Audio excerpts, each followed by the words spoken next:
The woods behind Grandpa's house. It was supposed to be a quick escape. Just a little adventure. Me and Jason had been stuck at Grandpa's house all afternoon, listening to our parents drone on about work and old stories we'd heard a million times. The backyard stretched out into a thick patch of trees, darkening as the sun dipped low. It was just past 6, but in the wintertime, that meant near darkness. "Come on," Jason whispered, nudging me with his elbow. "Let's go check out the woods." I hesitated for a second. Grandpa had warned us not to go past the tree line, said things lived out there, but he was just trying to keep us from getting lost. Jason didn't wait for an answer. He hopped off the deck, landing with a soft crunch in the frosty grass. I followed. We made our way into the trees, our breath curling in the cold air. The ground was stiff underfoot, the last bits of daylight filtering through the skeletal branches. Everything was quiet. No wind, no birds. Just the distant sound of our family inside, laughing, completely oblivious. Then we heard it. A footstep. Not an animal, not a squirrel darting through the leaves. A footstep. Heavy. Purposeful. Jason shot me a look. "You heard that, right?" I swallowed hard and nodded. Another step. Closer. We turned toward the sound, our curiosity outweighing our fear. Jason flicked on his phone flashlight, the weak beam cutting through the dark. The trees stretched on for what felt like forever, black trunks twisting into the night. Then something moved. A shape.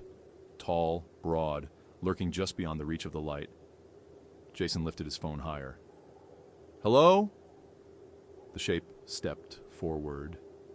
A face emerged from the dark, but it wasn't human. Its snout was long, filled with jagged teeth. Its ears, pointed like a wolf's, flicked forward. The eyes, God, the eyes, burned a sickly yellow, locked onto us like we were nothing but prey. Jason ran. He didn't scream, didn't say a word. He just bolted, crashing through the brush like his life depended on it. Maybe it did. I didn't move. I couldn't. I was frozen. My breath stuck in my throat as the thing stepped into full view. It was massive. 7 feet, maybe more. Its body was covered in dark, matted fur, but its limbs were wrong. Too long. Too human. Clawed hands twitched at its sides, as if itching to grab something. To grab me. It sniffed the air. A low growl rumbled from its throat, vibrating through my bones. My body screamed at me to move, but I just stood there, helpless, locked in place by those terrible yellow eyes. It leaned in. Close enough for me to smell its breath, hot, rancid like rotting meat. Its lips peeled back in something almost like a grin, those knife-like teeth inches from my face. I wanted to scream, I wanted to run, I did neither. The thing lifted one clawed hand and reached toward me. I felt my stomach drop. My legs buckled. Then suddenly, it stopped. Its ears twitched. A noise from the house, a voice calling. It snapped its head toward the sound, then back to me. I still couldn't move. It made a sound, almost like a laugh. A wet, guttural, mocking noise. Then just as quickly as it had appeared, it turned and melted back into the trees. I stood there shaking until Jason's frantic shouts reached me. When I finally stumbled back to the house, Jason grabbed my arm. "Dude, are you okay?" I didn't answer, because I wasn't. I never would be. And I knew, deep in my bones, that the thing in the woods had let me go. Not because it had to, but because it wanted to. The Roadside Watcher. A true Dogman encounter story. I drive long-haul freight out of Kentucky. Been doing it for over a decade. Seen some strange things. Wildlife darting across highways. Weird lights in the sky. Even a guy once trying to flag me down in the middle of the night with no car in sight. But nothing compares to what I saw 2 weeks ago, somewhere along Route 26 near the Tennessee border. It was late, around 2:30 a.m. The road was empty, just my rig and the long stretch of pavement ahead.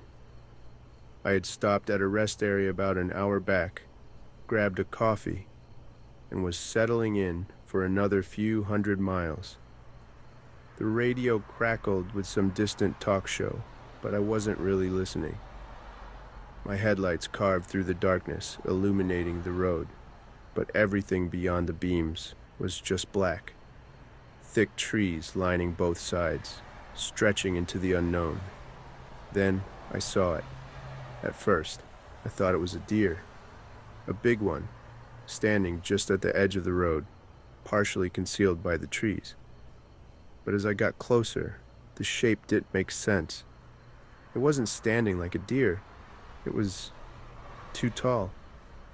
I slowed down, not to stop, but just enough to make sure I wasn't about to hit something that could wreck my truck.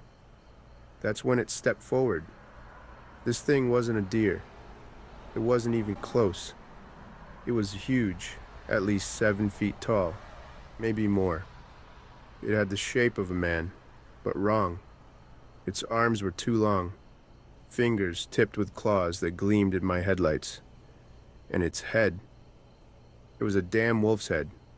A massive, thick-snouted, black-furred head with glowing amber eyes that locked onto me like a predator sizing up its next kill.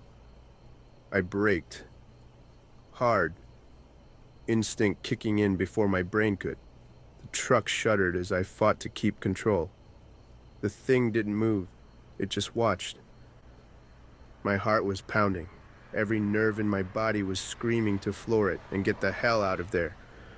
But something told me, don't. I don't know why I did what I did next. Maybe it was fear. Maybe it was something deeper. But instead of panicking, instead of reaching for the tire iron under my seat, I just nodded. A small, slow nod, like the kind you give to a stranger when you cross paths but don't want trouble. The creature tilted its head, just slightly. I could see the muscles beneath its fur tense, like it was deciding something. It sniffed the air, then let out a deep, low growl. Not a threat, not quite, but something that made my stomach turn to ice. Then, just as silently as it had appeared, it turned and vanished into the trees. I sat there, gripping the wheel, trying to process what I had just seen. It could have ripped me apart. It could have ended me right there. But it didn't. It let me go. I don't know what that thing was. I don't know if I saw it, because I respected it, because I didn't challenge it, didn't try to fight or run. But I do know one thing. It was real, and it was watching.